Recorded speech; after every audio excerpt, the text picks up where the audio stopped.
Welcome, dear listener, to tonight's journey through the hidden patterns of human history. This video explores a profound idea that challenges everything we think we know about civilization: that human history is not a straight line of progress, but a cyclical process shaped by catastrophic events. Tonight, we'll examine 6 major global disasters that destroyed, transformed, and fundamentally reshaped human societies, from the Younger Dryas cosmic impact to the genetic bottleneck that nearly erased our species. Through these stories, we'll discover why modern humanity might be living in what some call the 7th civilization, and what the past can teach us about the existential challenges we face today. Before we begin this exploration, if you enjoy deep dives into history that help you relax and reflect, please consider subscribing to the channel and turning on notifications so you never miss a story. A like on this video helps others discover these calming historical narratives, and your comments sharing your thoughts always enrich our community. Your support allows us to continue creating these thoughtful journeys through time. Allow yourself to drift backward through the years. Not just through your own lifetime, but through the vast ocean of human time that stretches behind us like an endless horizon. Tonight, we're going to explore something that challenges everything you might have learned about human history. We're taught to see progress as a straight line, aren't we? From cave paintings to cities, from stone tools to smartphones, an unbroken march of advancement. But what if that's not quite right? What if human history is less like a ladder climbing steadily upward, and more like waves on an ocean, rising, cresting, falling, and rising again? The story we'll explore tonight is one of catastrophes. Not small disasters, but world-changing events that broke civilizations apart and scattered humanity like seeds on the wind.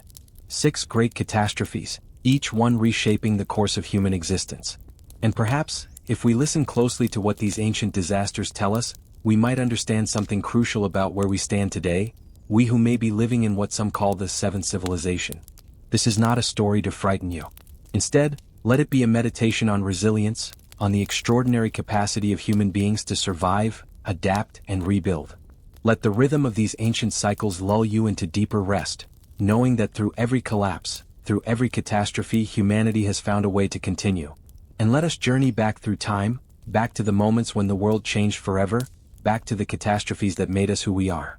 Human memory is a curious thing. You can remember what you had for breakfast this morning, perhaps, though even that fades quickly into the general blur of everyday experience. Last week becomes less clear. Last month blurs further. Last year is a collection of highlights and notable moments, with most of the daily details washed away by time's relentless tide. Now imagine trying to remember something that happened 10 years ago. You might recall major life events, but the ordinary days have vanished entirely. 20 years ago? 30? The details become gossamer thin, held together more by photographs and stories we've told ourselves than by actual memory. This fading is natural. Our brains weren't designed to hold on to everything. We prioritize the recent, the dramatic, the emotionally significant. Everything else gets compressed, simplified, and eventually lost. Think about your earliest childhood memory. For most people, it comes from around age 3 or 4, maybe earlier if it was particularly traumatic or joyful. But before that, nothing. The first few years of your life have vanished entirely from conscious memory, even though you were learning at a prodigious rate, absorbing language, developing motor skills, forming attachments, experiencing the world with fresh wonder. All of that learning happened, shaped who you became, but you can't access it directly. It's locked away or perhaps never encoded in the first place in the way we encode adult memories. This phenomenon, called childhood amnesia, tells us something important about how memory works. It's not like a video recording that captures everything faithfully. It's reconstructive, selective, designed to extract meaning and discard details. Our brains are prediction machines, constantly trying to model the world and anticipate what comes next. Memories serve that function. They're not archives of the past, but tools for navigating the future. This means memories change. Every time you recall an event, you're not pulling up a fixed file from storage. You're reconstructing the memory from fragments, filling in gaps with expectations and assumptions, slightly altering it in the process. Research shows that highly confident memories can be completely false, and accurate memories can feel uncertain. The feeling of certainty is not a reliable indicator of truth. All of this matters when we think about collective memory and historical consciousness. If individual memory is so unreliable over just a few decades, how can we possibly trust memories that span centuries or millennia? But here's what's remarkable. While individual memory fades, collective memory can persist across enormous spans of time. Not perfectly, not with crystal clarity, but in fragments, in patterns, in stories that get passed down through generations like precious heirlooms. Think about the stories you heard as a child. Fairy tales, folk tales, legends passed down through your family. Many of these stories are far older than you might imagine. Some fairy tales can be traced back thousands of years, their core elements remaining recognizable even as languages changed, as empires rose and fell, as entire ways of life transformed beyond recognition. Scholars have found that some Aboriginal Australian stories describe coastal features that were submerged when sea levels rose at the end of the last ice age. Events that happened 7,000 to 13,000 years ago. These stories weren't written down. They were spoken, remembered, repeated, carried through 200 to 400 generations of human lives. And they retained enough accuracy that modern geologists can confirm the real events behind them. This persistence of memory, this ability of important information to survive across vast stretches of time, suggests something profound. The big events, the catastrophes that reshape the world, these don't get forgotten. They get encoded into myth, into legend, into the deepest strata of human culture. When we look at human mythology from around the world, certain themes appear again and again with remarkable consistency. Stories of great floods, tales of times when the sky rained fire, legends of ages when the earth shook and mountains fell, memories of when the gods were angry and the world nearly ended. For a long time, scholars dismissed these stories as pure fantasy, as primitive attempts to explain natural phenomena without scientific knowledge. But increasingly, we're learning that many of these myths preserve real memories of real catastrophes. The details get embellished, certainly. Gods and heroes get added. Timescales get confused. But at the core of many myths lies a kernel of traumatic historical truth. This matters because it means we can read human mythology as a kind of archive, an imperfect but valuable record of humanity's deepest encounters with disaster. And when we do this, when we match the myths to the archaeological and geological evidence, a startling picture emerges. Human history is not the smooth upward curve we imagine. It's punctuated by catastrophes.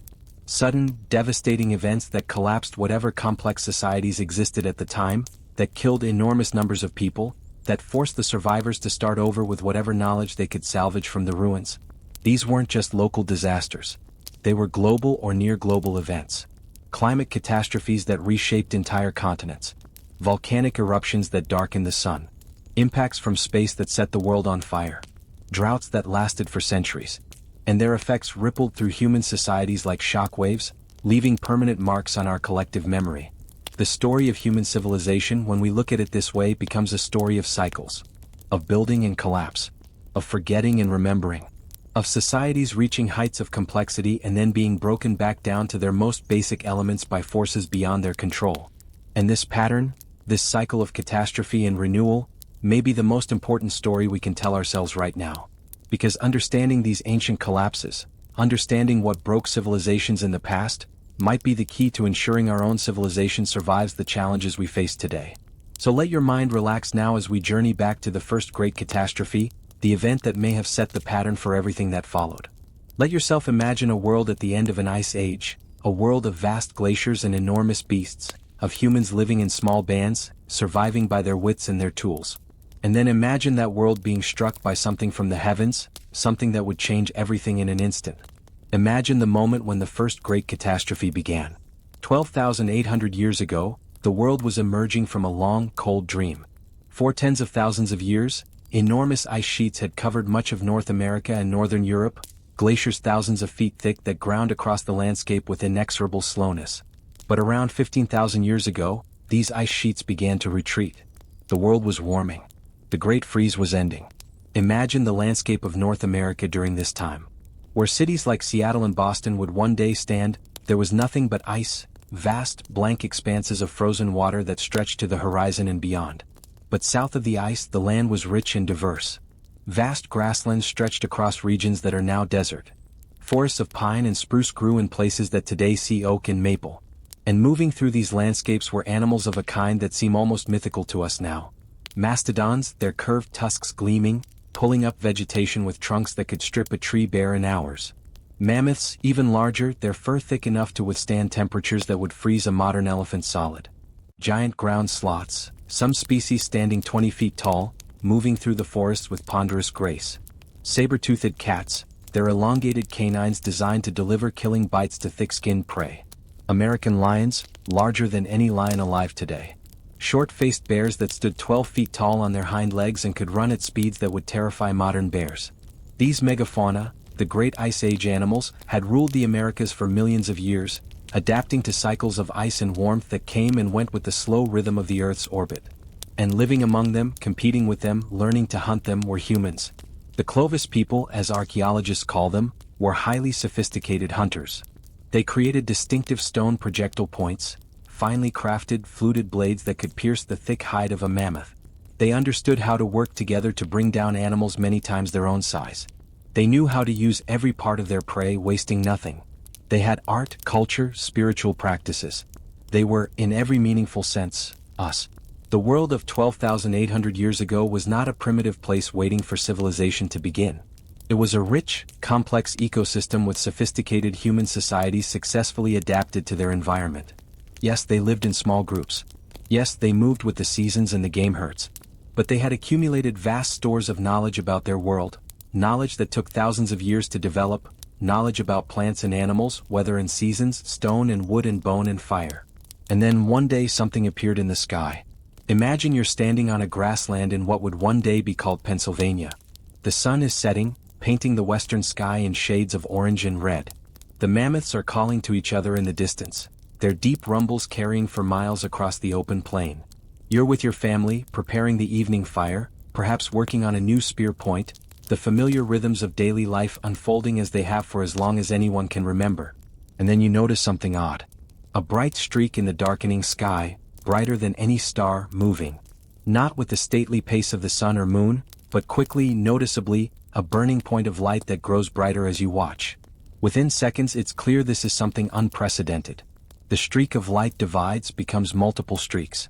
They're growing larger, closer, and they're making a sound now, a roar that drowns out everything else, a sound like nothing you've ever heard, a sound that makes the earth beneath your feet start to tremble. The impacts, when they come, are beyond comprehension. The evidence suggests that fragments of a comet, possibly a comet that was 60 miles in diameter before it broke apart, struck the Earth across a wide area.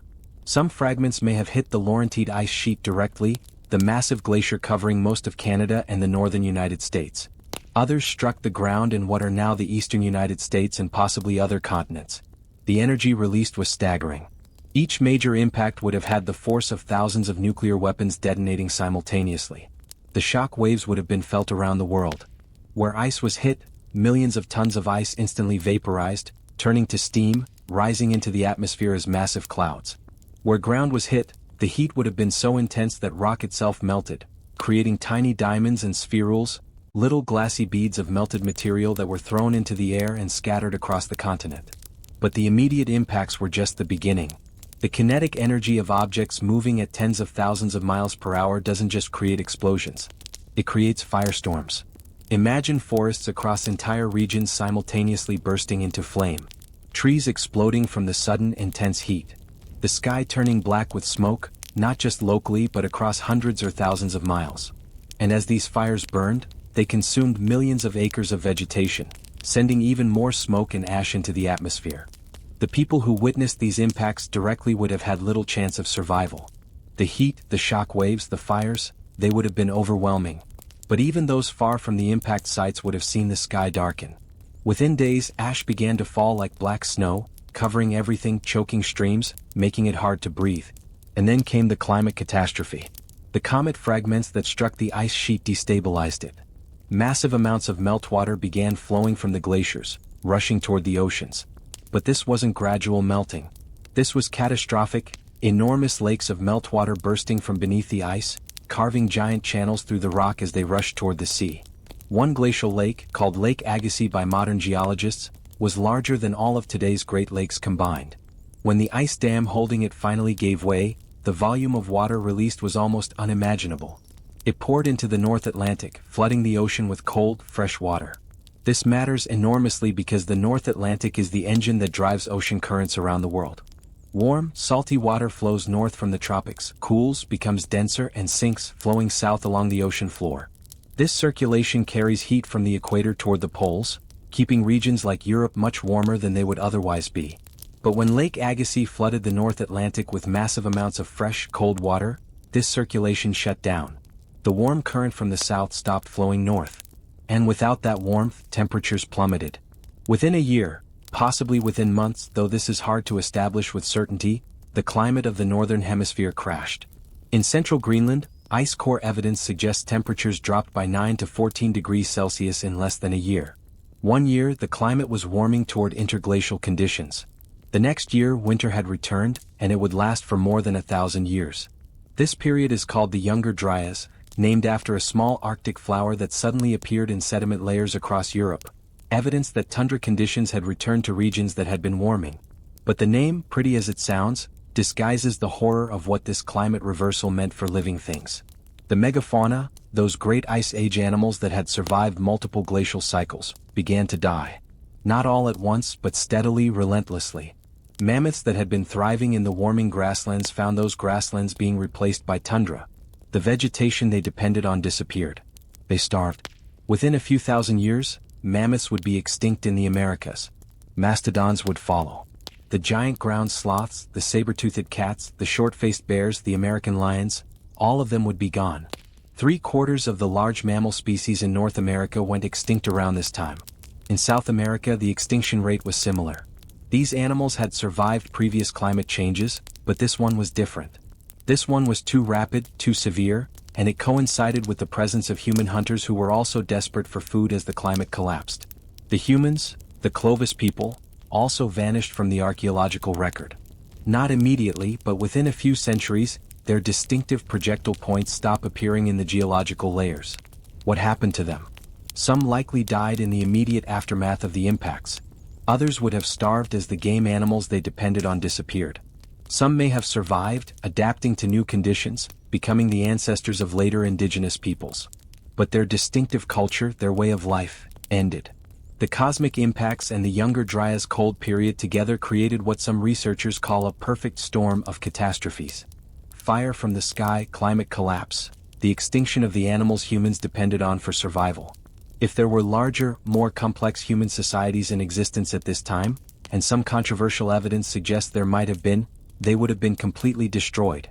Any knowledge they possessed, any technologies they had developed beyond stone tools and fire, would have been lost.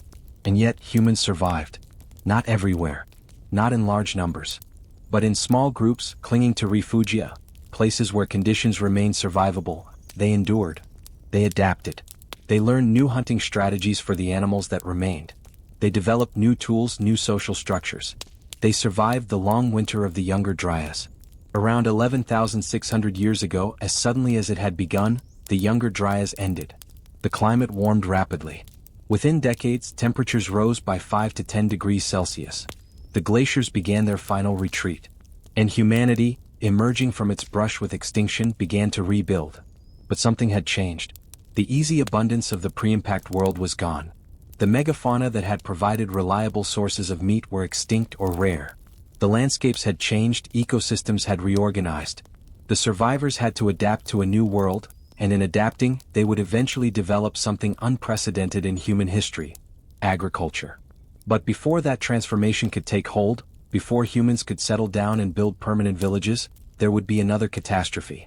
As the ice melted, as the glaciers that had covered continents slowly retreated, all that frozen water had to go somewhere. It went into the oceans, and the rising waters would drown a world. Let yourself imagine standing on a beach at dawn 12,000 years ago. The sand is cool beneath your feet. The ocean stretches before you to the horizon, its surface calm, reflecting the first light of morning in shades of pearl and rose. Behind you, inland, you can see the smoke from your village's fires, small tendrils rising into the still air.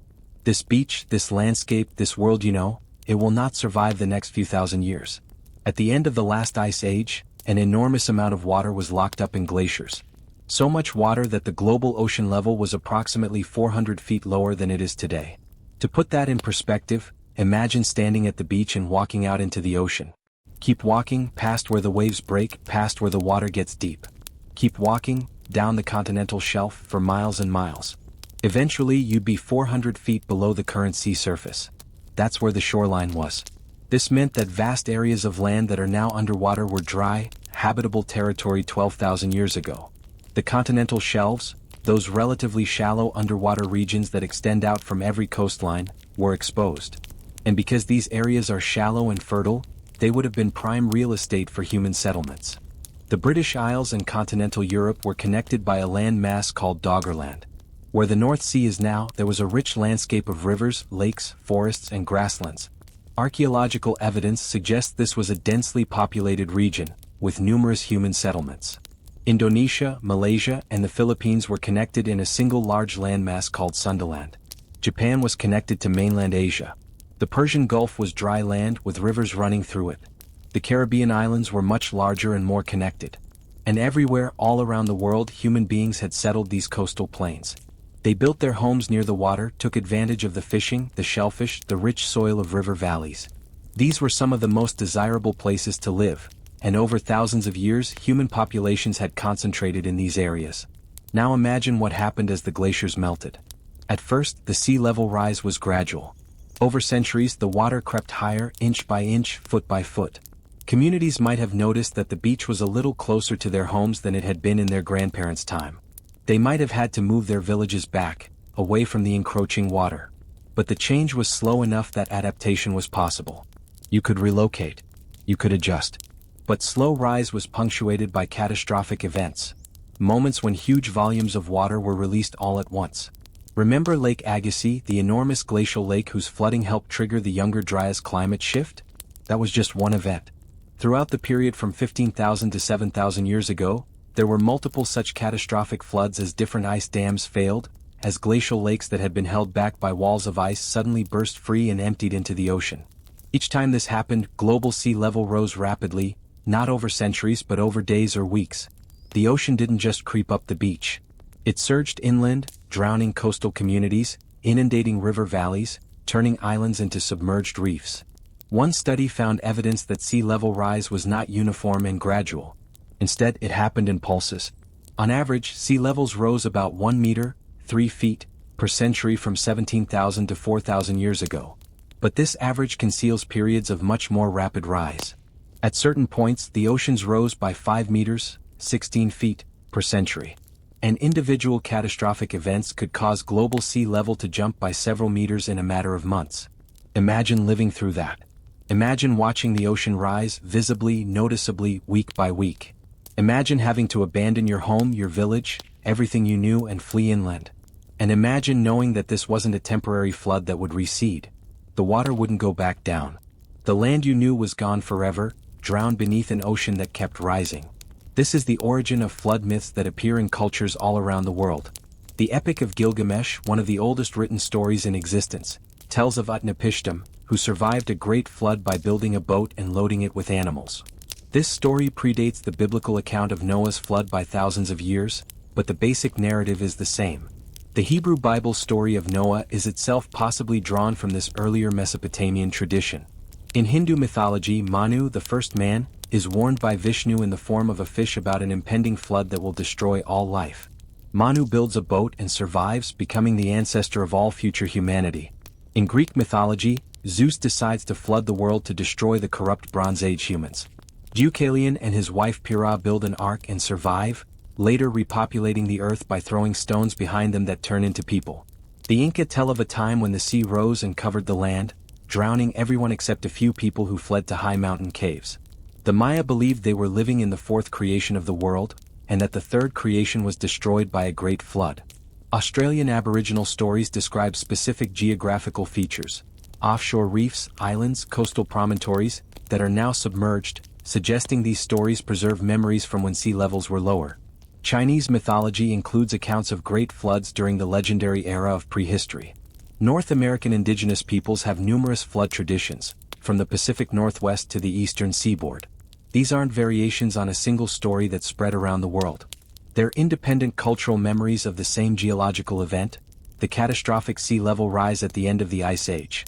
The details differ because different cultures experience different aspects of the flooding. But the core memory, that the world was once drier, that water rose and drowned the land, that only a few people survived. This memory appears again and again because it's true. One of the most dramatic examples of catastrophic flooding occurred around 7,600 years ago in the Black Sea region. Before this time, the Black Sea was a large freshwater lake, much smaller than it is today. It was separated from the Mediterranean Sea by a strip of land at what is now the Bosporus Strait. The shores of this lake were fertile and well-watered, perfect for the early farming communities that were developing in the region around 8,000 years ago. Archaeological evidence suggests these shores were densely inhabited. But as global sea levels continued to rise, the Mediterranean crept higher. Eventually, the water level in the Mediterranean rose above the land barrier holding back the Black Sea. And then, catastrophically, the barrier failed. Water from the Mediterranean poured through the breach in an enormous waterfall, far larger than Niagara Falls. The flood was so powerful, the volume of water so immense, that the Black Sea surface rose by several inches per day. In a matter of months or years, the lake's water level rose by more than 400 feet. Thousands of square miles of coastline were inundated. The freshwater lake became a saltwater sea. Everyone living along the shores of the Black Sea would have had to flee. Imagine that panicked exodus. Families abandoning their homes, their fields, their villages, carrying whatever they could, driving their livestock ahead of them, searching for higher ground. Some would have made it. Many would have drowned. And those who did escape would have carried the memory of that catastrophe with them. It's quite possible that this Black Sea flood, preserved in the cultural memory of peoples who lived through it, is the specific event behind the Noah's Ark story and other Near Eastern flood myths. But the Black Sea flood, dramatic as it was just one of many such events. Similar catastrophic floods occurred when the Mediterranean itself was refilled after the last ice age, when the Persian Gulf was inundated, when the English Channel was breached, when Doggerland was drowned. All of this happened fairly recently in human terms, within the last 12,000 years. This means these events occurred well after humans had developed language, culture, art, and sophisticated social structures. People witnessed these floods. They lived through them or died in them. And the survivors passed the stories down. The psychological impact of these floods on early human societies cannot be overstated. Imagine living in a world where the fundamental geography, the coastlines, the river systems, the locations of the best fishing grounds, could change dramatically within a human lifetime. Where you couldn't trust that the world would remain stable. Where the ocean was not a constant boundary but an active threat, advancing year by year, generation by generation. This would have created enormous stress on human societies. Coastal communities would have been forced inland, into territories occupied by other groups, creating conflict and competition. The most productive land, those fertile coastal plains, was being systematically drowned. The fishing grounds, the shellfish beds, the rich estuaries where rivers met the sea, all disappearing beneath rising water.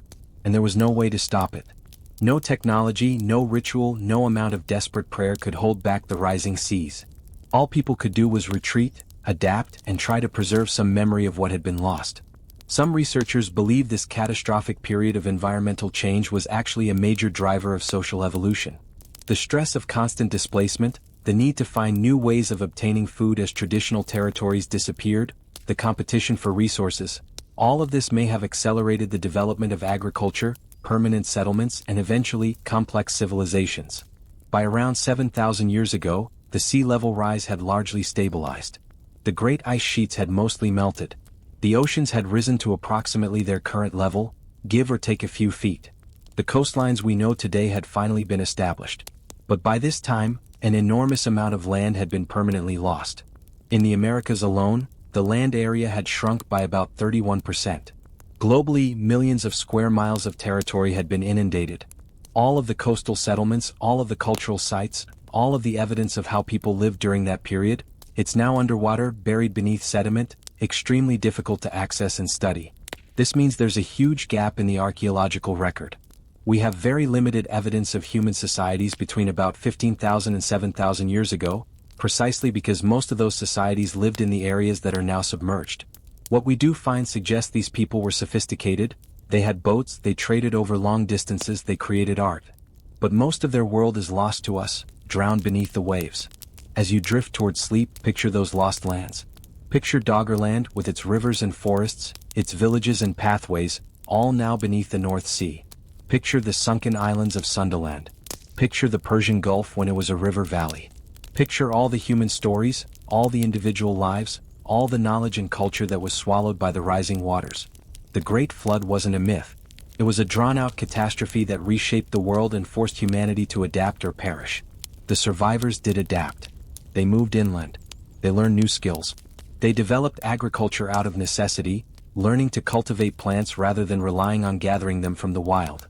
They built new communities, new cultures, new ways of living. And for a few thousand years the world was relatively stable. Sea levels stopped rising. The climate became predictable. Civilizations began to develop in the river valleys, the Nile, the Tigris and Euphrates, the Indus, the Yellow River. These were protected from the ocean's advance, fed by reliable water sources, blessed with fertile soil. But stability wouldn't last forever. Because while humanity was learning to farm, while villages were growing into cities, while the first complex civilizations were taking shape, another kind of catastrophe was brewing. Not in the oceans this time, but in the heart of the greatest desert on Earth. The Sahara was about to die.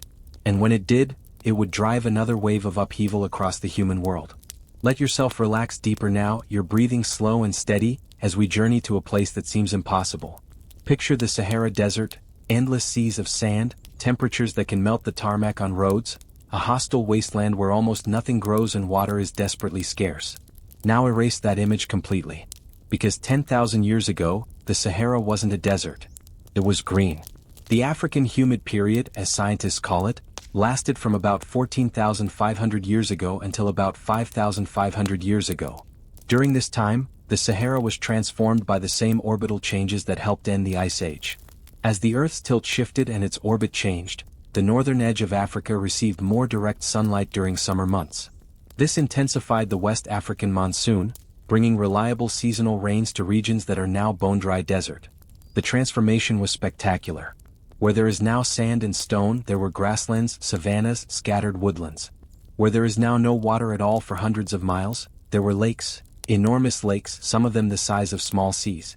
Lake Chad, today a shrinking remnant threatened by drought and overuse, was once Mega Chad, covering more than 140,000 square miles. That's an area larger than the entire nation of Germany, filled with fresh water, supporting fish, crocodiles, hippopotamuses, and the countless birds and animals that depend on wetlands. Throughout what is now the Sahara, similar megalakes dotted the landscape. The Fezzan region in Libya held an enormous lake system. Megalakes existed in what is now Algeria. In Egypt's western desert, now one of the most arid places on Earth, there were numerous smaller lakes connected by rivers and streams. The vegetation was diverse and abundant. Grasses covered vast areas, supporting herds of animals. Acacias and other trees created scattered forests and woodland areas. Where there is now the Cave of Swimmers, deep in the Libyan desert, people once swam in real pools of water, leaving behind beautiful rock paintings of their activities. Paintings that show people swimming, yes, but also canoes, fishing, and hunting. These rock paintings and petroglyphs are found throughout the Sahara, and they depict a landscape that seems utterly alien when you stand in the desert today.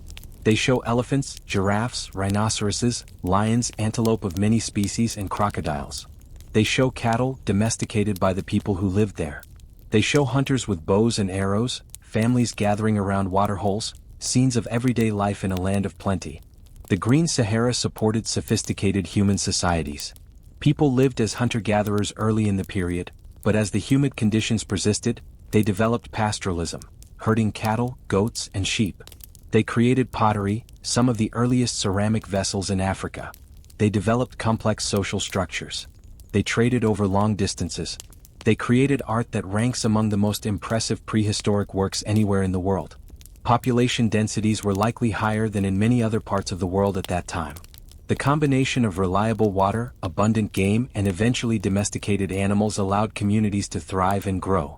The Sahara during the African humid period was one of the most attractive places on Earth for human habitation. And all of it, every lake, every grassland, every thriving community, would vanish in what amounts to an eye blink of geological time. The change didn't happen smoothly. It happened in stages, with the first major shift occurring around 6,700 to 5,500 years ago, and the final, devastating transition happening between 4,000 and 3,600 years ago. The cause was, at first, astronomical. Remember those changes in Earth's orbit that brought the monsoons to North Africa in the first place? Those changes are cyclical. As the Earth's tilt and orbital path continued to shift, the summer solar radiation hitting North Africa began to decrease. This weakened the monsoon circulation. Under normal circumstances, this should have caused gradual drying over thousands of years, slow enough for ecosystems and human societies to adapt. But that's not what happened. Instead, the drying triggered a feedback loop that accelerated the process catastrophically. Here's how it worked. As the monsoons weakened and precipitation decreased, the vegetation began to die back. Grasses gave way to scrubland. Scrubland gave way to bare ground. And bare ground has a much higher albedo. It reflects more sunlight back into space instead of absorbing it. This matters enormously because absorbed sunlight heats the land surface. Hot land creates rising air, which draws in moisture-laden air from the ocean, which creates rain. But when the land is light-colored and reflective, less solar energy is absorbed, the land stays cooler, the rising air is weaker, less moisture gets drawn inland and rainfall decreases further. So less rain means less vegetation, which means more reflective surface, which means even less rain, which means even less vegetation. Each step makes the next step worse. The system cascades toward desert conditions not gradually, but in a runaway process. And then there were the humans. Recent research suggests that human activities may have accelerated this transition. As the climate began to dry, the people living in the Sahara would have adapted by increasing their reliance on livestock. Cattle, goats, and sheep don't just eat grass, they can destroy it, especially when concentrated in large herds around scarce water sources. Overgrazing removes vegetation faster than it can recover.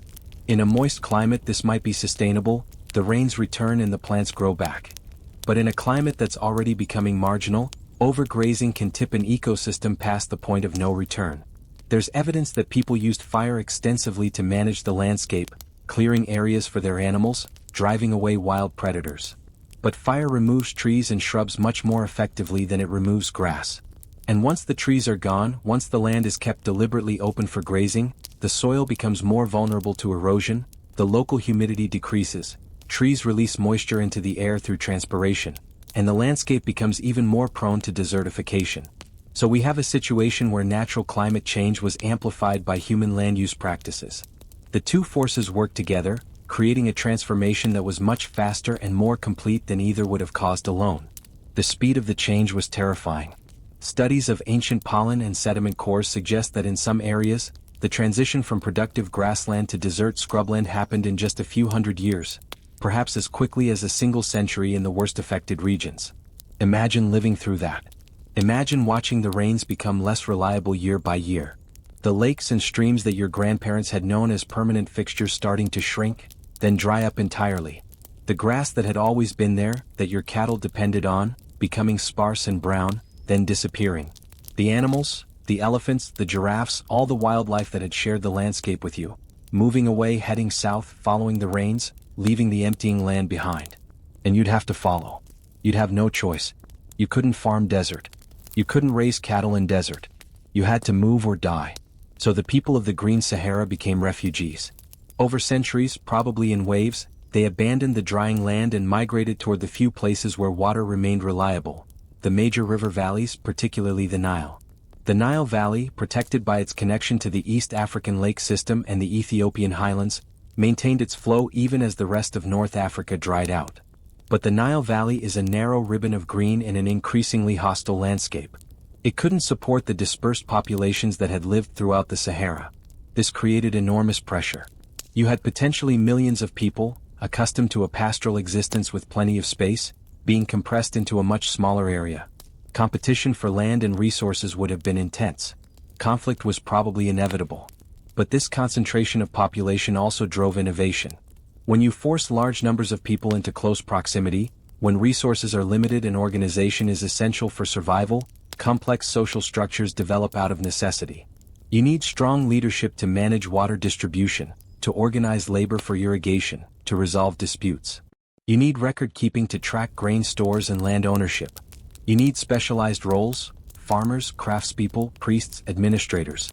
In other words, you need civilization.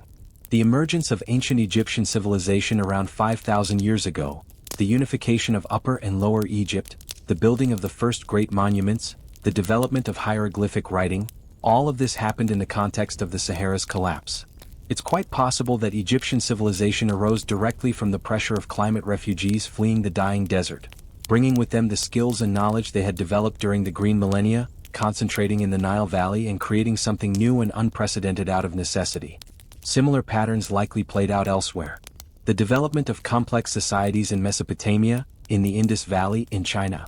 All of these occurred during or shortly after major regional climate shifts that concentrated populations in river valleys. Civilization may be, at least in part, humanity's response to climate catastrophe.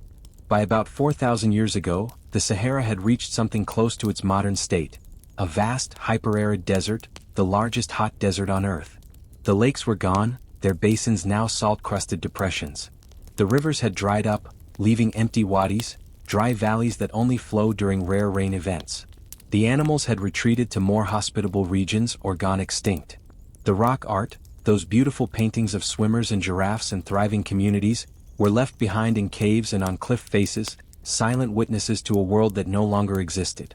The transformation was so complete, so devastating, that for much of recorded history, people couldn't believe the desert had ever been anything else.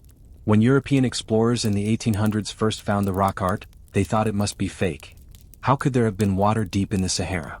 How could elephants and hippos have lived where now there was only sand and stone? But the evidence is undeniable. The satellite imagery that can penetrate the sand shows ancient river valleys. The geological surveys find lake sediments. The excavations turn up fishing hooks and harpoons hundreds of miles from the nearest water. And most poignantly, there are the petroglyphs themselves, thousands upon thousands of them showing a world that the desert erased, a world that we can barely imagine, preserved only in stone. The death of the Green Sahara shows us something crucial about climate change. It shows us that change doesn't have to be gradual. Feedback loops can cause rapid, non-linear transitions from one state to another. An ecosystem can appear stable one decade and be gone the next. And when these transitions happen, human societies get swept along, forced to adapt or migrate or collapse. The Sahara's greening and subsequent desertification wasn't a one-time event. Orbital cycles suggest that the Sahara has gone through this pattern many times, perhaps as many as 200 times over the past 8 million years. Every 21,000 years or so, the orbital configuration shifts, the monsoons intensify, the desert blooms. Then the orbit shifts again, the monsoons fail, and the desert returns. Each time this happened, any human societies that had developed during the green phases would have been forced to relocate or perish. Each time, knowledge could have been lost, technologies abandoned, complex social structures dissolved. And each time survivors reached the river valleys, they would have had to rebuild, creating new civilizations from the scattered remnants of the old. This is the pattern of cyclical history: rise, flourish, collapse, rebuild. Not because humans are incapable of maintaining their civilizations, but because the planet itself changes, sometimes gradually, sometimes catastrophically, always indifferent to what we've built. As you sink deeper into rest, let your mind drift to those empty spaces in the Sahara where megalakes once lapped at sandy shores. Picture the people who lived there, who knew those waters, who built lives of meaning and connection in a land of plenty. Picture their descendants, driven by drought to strange new places, carrying memories of a lost paradise, memories that would become myths, legends, half-remembered dreams of a time when the desert was green. But the story of cyclical catastrophe doesn't end with the Sahara. Because even as Egyptian civilization was rising from the ashes of the Green Sahara, even as humanity was learning to build pyramids and invent writing, even as complex societies were spreading across the Mediterranean and Near East, another catastrophe was preparing to strike. This one would be different. Not a single dramatic event like a comet impact. Not a gradual transformation like rising seas or creeping desertification. This would be a perfect storm, a confluence of disasters all hitting at once at the worst possible moment, bringing down an entire interconnected world system. This would be the Bronze Age collapse, and its effects would echo for centuries. Let yourself imagine the world 3,200 years ago. Not the primitive, simple world we sometimes picture when we think of ancient times, but a sophisticated, interconnected, thriving civilization, or rather, a network of civilizations all linked by trade, diplomacy, and cultural exchange. In Egypt, the New Kingdom was at its height. The pharaohs ruled from magnificent palaces. The temples at Karnak and Luxor were already ancient by this time, their massive columns and painted walls testament to centuries of architectural achievement. Egyptian merchants traded with partners around the Mediterranean and beyond, exchanging gold, grain, and luxury goods. In Anatolia, in what is now Turkey, the Hittite Empire controlled a vast territory. Their capital at Hattusa was a wonder of its age. Massive walls, impressive temples, administrative buildings filled with thousands of clay tablets recording the complexities of governing an empire. The Hittites were master metallurgists and formidable warriors, with their own system of writing and a diplomatic reach that extended across the entire Near East. In Greece, the Mycenaean civilization had developed from earlier Greek cultures into a network of powerful palatial states. Mycenae, Pylos, Thebes, Tiryns, these were magnificent fortified palaces, each controlling its surrounding territory, each wealthy and powerful. The Mycenaeans were traders and warriors, their distinctively painted pottery found everywhere from Egypt to Sicily, their warriors immortalized in later Greek legends of heroes and wars.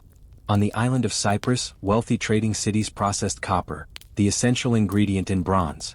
On the Levantine coast, the city of Ugarit thrived as a cosmopolitan trading hub, its harbor filled with ships from a dozen different cultures, its streets echoing with multiple languages, its scribes maintaining records in several different writing systems.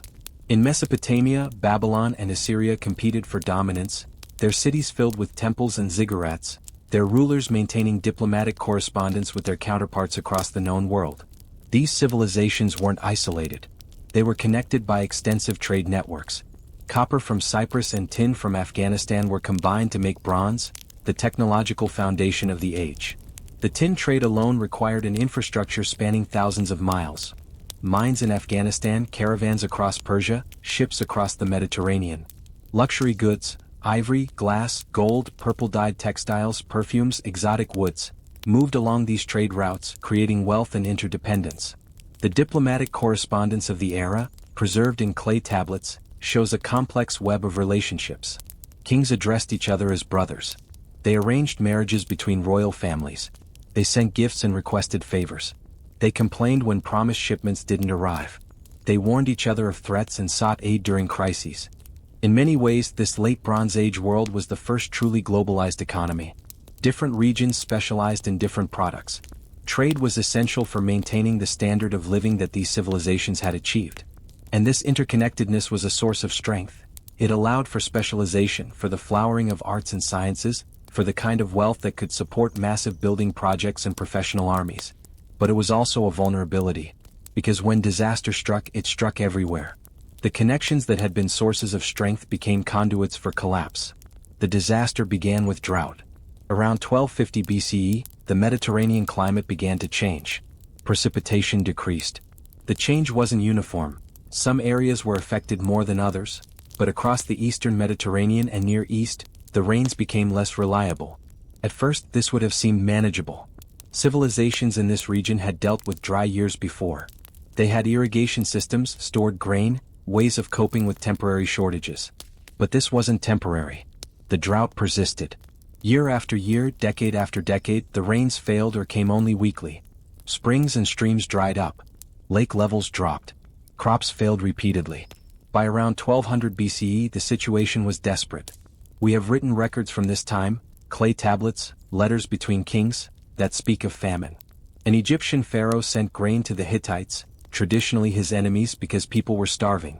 The king of Ugarit wrote to a neighboring ruler asking for emergency grain shipments, saying his people had nothing to eat. But drought was only the beginning. The same period saw increased seismic activity. The eastern Mediterranean sits on a complex system of tectonic plate boundaries, where the African plate is pushing northward into the Eurasian plate. This region is naturally prone to earthquakes, but evidence suggests there was an earthquake storm between 1225 and 1175 BCE, a period of intense seismic activity when multiple major earthquakes struck in quick succession. Archaeological excavations show that many cities were severely damaged by earthquakes around this time. Walls collapsed. Buildings fell. In some cases, you can see evidence that people tried to rebuild, tried to repair the damage, but then more earthquakes struck before reconstruction could be completed. Imagine trying to maintain a complex civilization under these conditions. Your crops are failing because of drought. Your cities are being destroyed by earthquakes.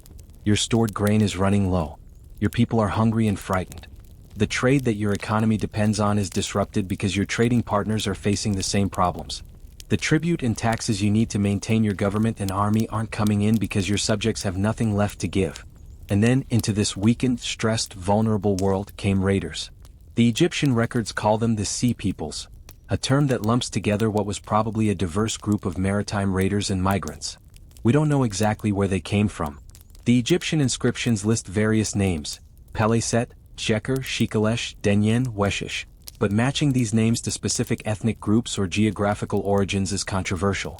They may have come from the Aegean region or from Anatolia, or from Sicily and Sardinia. Or they may have been refugees from regions already devastated by the drought and earthquakes, turned to piracy out of desperation. Whoever they were, they came in force. The Egyptian records describe massive sea battles, attacks on coastal cities, attempts to invade Egypt itself.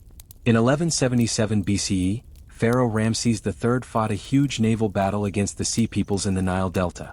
He claimed victory, and the temple reliefs at Medinet Habu show Egyptian ships ramming and overwhelming the invaders' vessels. But Egypt was unusual in successfully defending itself. Most other civilizations weren't so fortunate. The archaeological record from this period is stark. City after city shows evidence of violent destruction in the late 13th and early 12th centuries BCE. Not all of them, the picture is more complex than total universal collapse, but enough to represent a genuine catastrophe. Attusa, the Hittite capital, was burned and abandoned around 1200 BCE. The destruction was so complete that for centuries afterward, people avoided the site. To this day you can walk through the ruins and see the burn marks on the stones, the collapsed walls, the hasty burials of people who died in the chaos. Troy, the legendary city, was destroyed around this time, probably the historical basis for the Trojan War stories that Homer would write down centuries later. Mycenae, Pylos, and other Greek palatial centers were destroyed or severely damaged. The palace at Pylos burned so hot that the clay tablets in its archives were baked hard, ironically preserving them for us to read, though everyone who wrote them died in the fire. Ugarit was completely destroyed. The last king sent desperate messages warning of approaching enemy ships. Then the city burned and it was never reoccupied. The site lay empty for thousands of years. Across the eastern Mediterranean and Near East, urban centers were destroyed, abandoned, or severely reduced in size. Trade networks collapsed. The tin supply from Afghanistan was cut off. Bronze production plummeted. Writing systems were forgotten. Linear B, used by the Mycenaeans for administrative records, disappeared and wouldn't be rediscovered until modern archaeologists found the tablets. Monumental architecture ceased. Population densities dropped dramatically. What followed was a dark age, a period of several centuries when civilization as it had existed during the Bronze Age, largely ceased to exist in the regions that had been most advanced. Literacy was lost in Greece for over 400 years. Complex governmental structures dissolved. Trade dwindled to a fraction of its former volume. Art and architecture became cruder. Life expectancy probably decreased. Population fell. This wasn't a total collapse into savagery. People didn't forget how to farm or make tools. Villages continued to exist. Life went on in a reduced, simplified form. But the complex palatial civilizations, with their bureaucracies and professional armies and long-distance trade and monumental building projects, those were gone. It's important to understand that no single cause can explain the Bronze Age collapse. It wasn't just drought or just earthquakes or just invaders. It was all of these things happening at once, in a system that was already stressed and interconnected. Scholar Eric Klein uses the metaphor of a perfect storm. Multiple catastrophes arriving in rapid succession, each one weakening society's ability to deal with the next. If you got hit by drought alone, you might survive by trading for food from regions that had better harvests. But if your trading partners also had drought, if earthquakes destroyed your ports, if raiders were attacking ships, then the coping mechanisms that might have worked for a single crisis all failed simultaneously. The interconnectedness that had been a strength became a vulnerability. When one civilization fell, it dragged others down with it. When trade routes were cut, the specialized economies that depended on those routes collapsed. It was a domino effect, a system-wide failure of the kind that complex, interdependent systems are particularly vulnerable to. Egypt survived but significantly weakened. It would never again reach the power and influence it had enjoyed during the New Kingdom. Assyria and Babylon in Mesopotamia also survived, though they too went through difficult periods. But the Hittite Empire was completely destroyed. The Mycenaean civilization was wiped out. The sophisticated trade networks were gone. In the power vacuum, new civilizations gradually emerged. The Phoenicians, centered on the Lebanese coast, became the great maritime traders of the New Age. The Israelites emerged as a distinct group in the aftermath of the collapse. The Philistines, probably descended from the Sea Peoples, settled in coastal cities. And slowly, over centuries, the Greeks rebuilt from the ruins of Mycenaean civilization, eventually creating the classical Greek culture that would become foundational to Western civilization. But the recovery was slow. It took centuries for literacy to be rediscovered, this time using the Phoenician alphabet, which would evolve into Greek, Latin, and eventually the alphabet you're reading now. It took centuries for trade networks to be re-established. It took centuries for population densities to recover to pre-collapse levels. The Bronze Age collapse was catastrophic precisely because it hit a highly developed, complexly interconnected system. The civilizations of the late Bronze Age weren't primitive or fragile, they were sophisticated and powerful. But they had built a world that required constant inputs, constant trade, constant stability to function. And when multiple shocks hit that system simultaneously, it couldn't absorb them. This holds profound lessons for our own time. We live in an even more interconnected world than the Bronze Age civilizations did. Our supply chains span the globe. Our economies depend on complex networks of trade and resource extraction. Our cities require constant inflows of food, water, energy, and materials. Our technology rests on supply chains that involve dozens of countries and hundreds of specialized facilities. Like the Bronze Age world, this interconnectedness brings enormous benefits. But it also creates systemic vulnerabilities. A drought in one region can cause food shortages globally. A pandemic can shut down worldwide transportation networks. Climate change disrupts weather patterns that our agricultural systems depend on. Conflicts in one region ripple through global markets. The Bronze Age shows us that collapse doesn't require nuclear war or asteroid impacts. It can happen through a confluence of more ordinary disasters: climate change, natural disasters, migrations, conflicts, all hitting at once, overwhelming society's ability to cope. But there's another lesson too, a more hopeful one. Civilizations can recover. The Dark Age that followed the Bronze Age collapse wasn't permanent. People preserved what knowledge they could. They adapted to changed circumstances. They built new societies that learned from the failures of the old. Eventually, new civilizations arose that were, in many ways, more resilient than what had been lost. As you drift deeper now, let your mind wander through the ruins of Hattusa, walking streets that no one has walked for over 3,000 years. See the carved reliefs on the walls, still visible after all this time, testament to the people who built these places. And remember that those people facing the end of their world, facing drought and earthquake and war, were us. They loved, feared, hoped, and struggled just as we do. They didn't know they were living through a collapse. They just kept going, adapting, surviving, trying to build something better from the wreckage. The Bronze Age collapse wasn't the last great catastrophe humanity would face. There would be other droughts, other famines, other collapses of individual civilizations. But the pattern had been established. Complex societies can fall, but humans persist, and from the ruins new societies rise. Yet there's one more catastrophe we need to examine, one that takes us much farther back in time, to an event so devastating that it left its mark in our very genes. A catastrophe that may have brought our species to the brink of extinction and changed the course of human evolution forever. Let yourself drift back now, not just thousands of years but tens of thousands. Back past the Bronze Age, past the Green Sahara, past the post-Ice Age floods, past even the Younger Dryas Comet. Back to a time 74,000 years ago, when our species was young and small and vulnerable.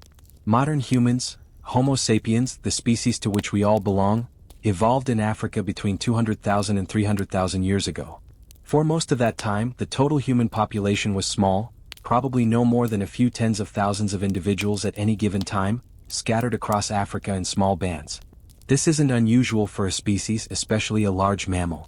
Before the agricultural revolution allowed population densities to explode, human population size was limited by the available food supply.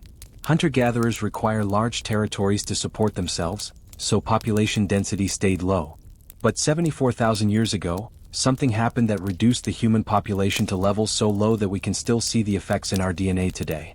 When geneticists study human genetic diversity, they find something peculiar. Compared to other primate species, humans have remarkably low genetic variation.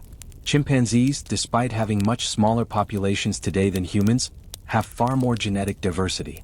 Mountain gorillas, an endangered species with fewer than 1,000 individuals left, have more genetic diversity than all 8 billion humans currently alive. This tells us that at some point in the past, the human population went through an extreme bottleneck, a period when the number of breeding individuals became so small that much of the genetic variation that previously existed was lost. The individuals who survived this bottleneck became the ancestors of everyone alive today, and their relatively limited genetic diversity is what we inherited. The evidence suggests this bottleneck occurred around 70,000 to 50,000 years ago, with the lowest point probably around 70,000 years ago. During this period, the effective population size, the number of individuals who successfully reproduced, may have been as low as 1,000 to 3,000 people. That's not the total population, but it's the number who passed their genes to future generations. The actual total population may have been larger, perhaps 10,000 to 15,000 individuals, but still extraordinarily small. Think about that for a moment. If human population dropped that low, it would mean our species was genuinely endangered.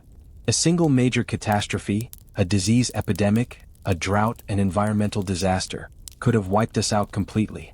We came within an evolutionary hair's breadth of extinction. What could have caused such a dramatic population crash? For years, one theory dominated the discussion, the Toba catastrophe theory. On the island of Sumatra in what is now Indonesia, there's a large lake called Lake Toba. It's beautiful, peaceful, surrounded by mountains. But 74,000 years ago, this wasn't a lake. It was a supervolcano. And when it erupted, it produced one of the largest volcanic explosions in the last 2 million years. The Toba eruption ejected an estimated 670 cubic miles of rock, ash, and volcanic material into the atmosphere. To put that in perspective, the 1980 eruption of Mount St. Helens ejected about 1/4 of a cubic mile. The 1991 eruption of Mount Pinatubo, one of the largest volcanic eruptions in recent history, ejected about 1 cubic mile. Toba was hundreds of times larger than either of these. The explosion would have been visible from thousands of miles away, a mushroom cloud of ash and gas rising dozens of miles into the stratosphere. The immediate effects would have been devastating for anything near the volcano. Cities would have been buried, though of course there were no cities 74,000 years ago. Forests would have been flattened. Everything within hundreds of miles would have been killed by the blast, the heat, or the ash fall. But the immediate blast zone was just the beginning. Ash from the eruption was carried around the world by wind currents. It's been found in ice cores from Greenland, in ocean sediment cores from the Indian Ocean and South China Sea, in layers of volcanic ash on land across South Asia and East Africa. In some places the ash layer is 6 inches thick. In India it's even thicker. But the ash itself was probably less dangerous than what it did to the atmosphere and climate. When supervolcanoes erupt, they inject enormous amounts of sulfur dioxide and other gases into the stratosphere. These gases react with water vapor to form tiny droplets of sulfuric acid suspended high in the atmosphere. These droplets reflect sunlight back into space, reducing the amount of solar energy reaching the Earth's surface. After the Toba eruption, the sun would have appeared dimmer, sometimes obscured by the volcanic haze. Global temperatures dropped, perhaps by 3 to 5 degrees Celsius, possibly more in some regions. This might not sound like much, but it's enough to devastate ecosystems, especially those already adapted to tropical conditions. The cooling probably lasted for years, perhaps a decade of significantly reduced temperatures and dimmed sunlight. Plants would have struggled to photosynthesize. Growing seasons would have shortened. Food chains would have collapsed from the bottom up. And this happened during a time when Earth was already in an ice age, when temperatures were already cooler than today. The volcanic winter from Toba would have made a cold period even colder. For humans living in Africa and Asia, this would have been catastrophic. The animals they hunted would have been affected by the collapse of plant productivity. The plants they gathered would have failed to produce their usual harvests. Water sources might have dried up as reduced evaporation from cooler oceans meant less rainfall. Small bands of humans already living on the edge of survival would have been pushed past the breaking point. Many groups would have simply starved. Others would have died from exposure to the colder temperatures. Some may have succumbed to diseases or conflicts as desperate groups competed for dwindling resources. The Toba catastrophe theory proposes that this volcanic winter and the subsequent environmental stress reduced the global human population to just a few thousand individuals, clustered in a few refugia, places where conditions remained tolerable enough for survival. Most likely, these refugia were in equatorial Africa, where the cooling was less severe and some areas maintained enough rainfall to support life. From these tiny populations, humanity slowly recovered. As the volcanic aerosols settled out of the atmosphere, as the climate warmed again, as ecosystems gradually recovered, the human population began to grow. But the genetic diversity that had existed before the bottleneck was gone, lost when so many lineages died out. This is an elegant theory, and for many years it was widely accepted. It explained the genetic bottleneck, it matched the timing, and it invoked a catastrophe of sufficient magnitude to nearly wipe out a species. But in recent years, the Toba catastrophe theory has come under increasing scrutiny. Archaeological evidence from India and Africa suggests that humans were living in these regions immediately before and after the Toba eruption, and that their tool-making traditions showed continuity across the eruption event. In other words, it doesn't look like populations were completely wiped out and then recolonized from elsewhere. It looks like people survived right through the eruption, even in regions that were heavily affected by ash fall. Studies of climate proxies, ice cores, ocean sediments, pollen records, suggest that while the Toba eruption did cause cooling, the effect may have been less severe and shorter-lived than the catastrophe theory requires. Some estimates now suggest the cooling lasted only a few years rather than decades, and that the temperature drop may have been more moderate than originally thought. And genetic studies, while confirming that a bottleneck occurred, show that the timing and severity varied between different populations. African populations seem to have been less severely affected than non-African populations, and the timing of the bottleneck varies by several thousand years depending on which genetic markers you examine. So the picture is more complicated than Toba nearly wiped out humanity. The eruption certainly happened, and it certainly had environmental effects, but it may not have been the sole or even primary cause of the genetic bottleneck. What else could explain it? One possibility is that the bottleneck was caused not by a single catastrophic event but by long-term environmental stress. The period from 75,000 to 50,000 years ago was a time of significant climate instability. This was during marine isotope stage 4, a particularly cold phase of the last ice age. Glaciers were expanding. Sea levels were low. Rainfall patterns were disrupted. Many regions became colder and drier. For human populations, this would have meant chronic food stress, higher infant mortality, more frequent famine. Over thousands of years, these pressures could have kept population sizes very low, creating the genetic bottleneck without requiring a single catastrophic event. Another possibility is that the bottleneck was specifically experienced by the small group of humans who left Africa around 70,000 years ago and became the ancestors of all non-African populations. When a small group splits off from a larger population and migrates into new territory, they carry only a subset of the original population's genetic diversity. This is called a founder effect, and it's a well-documented phenomenon in population genetics. The timing is right. Genetic and archaeological evidence suggests that modern humans began spreading out of Africa and into the Middle East, Asia, and eventually Europe and the Americas around 60,000 to 70,000 years ago. The migrants would have been a small subset of the African population, and they faced the challenges of adapting to unfamiliar environments, new climates, different food sources. Many of these colonizing populations probably failed. The ones that succeeded became the ancestors of all people whose ancestry traces outside Africa, but they would have gone through a severe bottleneck in the process. This would explain why genetic diversity is lower outside Africa than within Africa, because non-African populations descended from a small founding population that left Africa, while African populations maintained larger population sizes throughout this period. But there's an even more ancient bottleneck that recent studies have identified, one that makes the Toba era bottleneck look mild by comparison. In 2023, geneticists announced they had found evidence of a human population bottleneck around 900,000 years ago that lasted for about 117,000 years. During this extended period, the effective population size may have been as low as 1,280 breeding individuals. Let that sink in. For over 100,000 years, longer than Homo sapiens has existed as a species, our ancestral population was reduced to just over 1,000 breeding pairs. How the species survived at all is almost miraculous. Any major environmental disaster during that period could have wiped us out before we ever evolved into modern humans. What caused this ancient bottleneck? We don't know for certain. The time period corresponds to a major climatic transition in Africa, when the continent became significantly colder and drier. This would have reduced the habitable area available to our ancestors, forcing populations into a few refugia where conditions remained tolerable. Interestingly, this ancient bottleneck may actually have accelerated human evolution. When populations are very small and isolated, genetic mutations that would normally be diluted in a larger population can become fixed. That is, can spread to everyone. Some of these mutations will be harmful, but some will be beneficial. And the pressure of living in marginal conditions, of barely surviving, can drive rapid selection for adaptations that improve survival chances. It's been suggested that some of the key genetic changes that distinguish modern humans from earlier human species may have occurred during or shortly after this bottleneck. The fusion of two chromosomes that gave us 46 chromosomes instead of the 48 found in other great apes may have happened around this time. Genetic changes affecting brain size, vocal anatomy, and other uniquely human traits may have been selected for during this long period of population stress. In other words, the bottleneck that nearly destroyed us may have helped make us what we are. This is a profound and humbling realization. We exist because our ancestors survived multiple near extinctions. We carry in our genes the marks of catastrophes that killed most of our predecessors. Every human alive today descends from the tiny populations that made it through these bottlenecks. And it means that the idea of cyclical catastrophes reshaping humanity isn't new.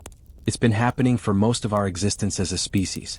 The Younger Dryas, the Great Floods, the collapse of the Sahara, the Bronze Age collapse. These are just the most recent chapters in a much longer story of survival against the odds. As you rest now, floating in that space between waking and sleeping, think about those ancient humans who survived the unimaginable. They didn't know about genetics or ice ages or volcanic winters. They didn't understand what was happening to them. They just kept going, kept adapting, kept surviving. They raised children in impossible circumstances. They preserved knowledge and passed it on.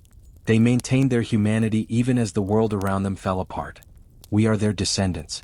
We carry their resilience in our very DNA.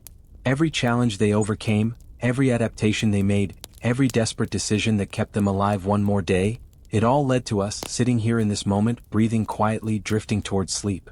And this brings us to the final question, the one that matters most for us today. What do these ancient catastrophes tell us about our own time? What can we learn from the civilizations that fell and the humans who nearly vanished? And where do we stand now, we who may be living in what some call the seventh civilization? Let yourself settle into the deepest, most relaxed state you've reached tonight. Your breathing is slow and gentle.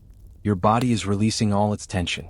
And in this peaceful state, let's consider what the story of catastrophes means for us, here and now in the 21st century. When we look at the 6 catastrophes we've explored tonight, certain patterns emerge, patterns that should give us pause as we consider our own civilization's trajectory. First, there's the pattern of interconnectedness creating vulnerability. The Bronze Age civilizations fell not just because they faced drought or earthquakes or raiders, but because they had built a system so interdependent that problems in one area cascaded through the entire network. The specialization and trade that made them prosperous also made them fragile. When the system was stressed beyond its capacity to adapt, it failed catastrophically. Our modern world is incomparably more interconnected than the Bronze Age. Global supply chains mean that a disruption in one country can cause shortages worldwide. The computer chip you're using right now, whether in a phone, tablet, or computer, probably contains materials mined in Africa, refined in Asia, assembled in specialized facilities in perhaps half a dozen countries, and shipped through multiple ports before reaching you. Food travels similar distances. The energy that powers our cities comes from complex networks of extraction, processing, and distribution that span continents. This creates enormous efficiency. It allows billions of people to live at a standard of living unimaginable to our ancestors. But it also means that our civilization, like the Bronze Age system, is vulnerable to systemic shocks. A pandemic can shut down global shipping. Climate change can disrupt the agricultural systems that feed billions. Political conflicts can cut off access to critical resources.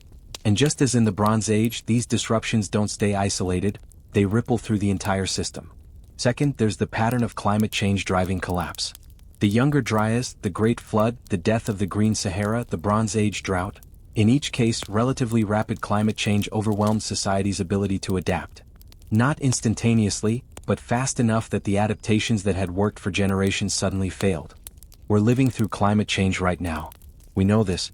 We see it in the data, in the warming temperatures, in the changing precipitation patterns, in the increasing frequency of extreme weather events. And while our technology gives us capabilities our ancestors lacked, we shouldn't be complacent. Our agricultural systems, our water supplies, our coastal cities, all were designed for the relatively stable climate of the past few thousand years. As that climate changes, these systems will be stressed in ways they weren't designed to handle. The death of the Green Sahara is particularly instructive. It shows us that climate systems can have tipping points, thresholds beyond which change accelerates in feedback loops that are difficult or impossible to reverse. The Sahara didn't gradually fade from green to desert over 10,000 years. It went from productive grassland to desert in a few centuries, possibly in just a century in some areas because the vegetation albedo feedback loop kicked in. Similar feedback loops exist in our climate system. Melting Arctic ice exposes dark ocean water, which absorbs more heat than reflective ice, accelerating warming. Thawing permafrost releases methane, a potent greenhouse gas, driving more warming. Forest dieback reduces CO2 absorption and increases albedo, further changing regional climates. If we push these systems past their tipping points, change could accelerate beyond our ability to manage it. Third, there's the pattern of collapse not being total extinction. In every case we've examined, humans survived. Not all humans, not in all places, but enough to rebuild. The survivors were often the people living in refugia, places that were somewhat protected from the worst effects of the catastrophe. River valleys when deserts expanded. Coastal areas when the interior froze. Regions with reliable water when drought struck. This is simultaneously comforting and terrifying. Comforting because it suggests that even severe catastrophes don't have to mean the extinction of our species. We're adaptable, resourceful, incredibly stubborn about surviving. But terrifying because it suggests that even if our civilization collapses, even if billions die, a remnant might survive, and from their perspective, it would be up to them to try to rebuild something better, just as survivors have done after every previous collapse. Fourth, there's the pattern of knowledge being lost in collapses. The Bronze Age collapse led to centuries of illiteracy in some regions. Complex technologies were forgotten. Organizational knowledge about managing large-scale irrigation systems, maintaining trade networks, organizing complex societies, all of this was lost and had to be painstakingly rebuilt over centuries. We're even more vulnerable to this because so much of our knowledge exists only in forms that require complex technology to access. Books can survive for centuries if properly stored, but digital data requires functioning computers, intact power grids, maintained servers. If our civilization collapsed, how much of our accumulated knowledge would be accessible to survivors? If you gave someone from a post-collapse society a hard drive full of all of humanity's technical and scientific knowledge, would they be able to access it? Would they even know what it was? This suggests we should think carefully about preserving knowledge in forms that will remain accessible across potential discontinuities. Not just digital backups, but physical archives, distributed libraries, knowledge encoded in durable forms that don't require advanced technology to access. Fifth, there's the pattern of collapse sometimes enabling new beginnings. The death of the Green Sahara concentrated populations in river valleys, possibly driving the development of the first true civilizations. The Bronze Age collapse destroyed the old palace-based systems, but from the ruins emerged new forms of organization, including the early Greek city-states that would eventually give rise to democracy and philosophy. Catastrophes close some possibilities, but they also open others. This doesn't mean we should welcome collapse. The suffering involved in these transitions was immense. But it does mean that even if our current civilization can't be sustained in its present form, that doesn't mean humanity has no future. Adaptation is what we do. Building new systems from the ruins of old ones is, perhaps, one of our defining characteristics as a species. So where does this leave us? Are we living in the seventh civilization, as some suggest? Are we heading for our own collapse? The honest answer is, maybe. We face serious challenges: climate change, resource depletion, environmental degradation, growing inequality, political instability, the risk of war. Our civilization is more complex, more powerful, and more interconnected than any that came before, which means our potential for both achievement and catastrophe is proportionally greater. But we're also the first civilization in history that can see our problems clearly and has the technological capability to address them. We can model climate systems and predict outcomes. We can develop renewable energy sources. We can share information globally and coordinate responses across borders. We have choices that previous civilizations didn't have. The question is whether we'll make those choices in time. The ancient catastrophes teach us several crucial lessons for our present moment. First, don't assume stability will persist. The Bronze Age civilizations probably assumed their world system would continue indefinitely. The people of the Green Sahara probably assumed the rains would keep coming. Every generation tends to think their current conditions are normal and permanent. But history shows that dramatic change is always possible, sometimes frighteningly rapid. Second, complexity and interdependence are double-edged swords. They create wealth and capability, but they also create vulnerability. We need to build resilience into our systems. Redundancy, diversity, the ability to function locally if global networks fail. This isn't a call to abandon globalization, but to make it more robust, less brittle. Third, pay attention to early warning signs. The Bronze Age drought didn't appear without warning. There would have been years of reduced rainfall before the full crisis hit. The Sahara didn't turn to desert overnight. There were decades or centuries of drying before the tipping point was reached. We have early warning signs of climate change, resource stress, political instability. The question is whether we'll heed them or continue assuming we'll adapt when we have to. Fourth, invest in knowledge preservation and transmission. If our descendants face a collapse, the knowledge we leave them could make the difference between a dark age of centuries and a recovery of decades. This means not just preserving information, but preserving the context needed to understand and use it. Fifth, remember that resilience comes from diversity and adaptability, not from control. Complex systems that try to control every variable become rigid and fragile. Systems that preserve diversity, that allow for multiple solutions, that can adapt to changed conditions, these are the ones that survive disruptions. And finally, maintain perspective. We are one chapter in a very long story. Human history has always been cyclical, punctuated by catastrophes that forced new beginnings. This doesn't make our challenges less urgent or important. The suffering caused by collapse is real and should be avoided if possible. But it does mean that even if we fail to prevent collapse, humanity's story won't end. Our descendants will pick up the pieces and try again, as survivors have always done. Perhaps the most important lesson is this: catastrophes are not divine punishment or cosmic inevitability. They're the result of understandable physical processes, climate systems, geological forces, the dynamics of complex societies. Which means they can be understood, predicted, and sometimes prevented or mitigated. The Younger Dryas comet strike was random bad luck, but the resulting climate catastrophe could potentially be managed today with sufficient technology. The Great Flood was inevitable given the melting ice sheets, but rising sea levels are something we can track and adapt to. The death of the Green Sahara was driven by orbital cycles we can't control, but we can understand the feedback loops and potentially manage land use to prevent similar rapid transitions. The Bronze Age collapse was the result of drought, earthquakes, and invaders, but modern infrastructure, early warning systems, and international cooperation could reduce the impact of similar stresses today. We're not helpless. We're not doomed to repeat the past, but we do need to learn from it. As your consciousness drifts now, suspended between waking and sleeping, let yourself feel connected to all those who came before. The humans who survived the comet strike. The families who watched their coastal homes be swallowed by rising seas. The herders who watched the Sahara die. The scribes who wrote the last tablets as their cities burned. The tiny populations who endured volcanic winters and genetic bottlenecks. They survived. They adapted. They passed on their knowledge, their genes, their hope. And because of their resilience, you exist, breathing quietly in the darkness, contemplating these deep questions. You are the seventh civilization, or perhaps you're something new entirely, the first civilization conscious enough to see the cycles, to understand the patterns, to potentially break them or at least navigate them more skillfully. The future is unwritten. The patterns of the past don't have to be repeated exactly. We have choices. We have knowledge. We have, if we choose to use it, the ability to make different decisions than the civilizations that came before.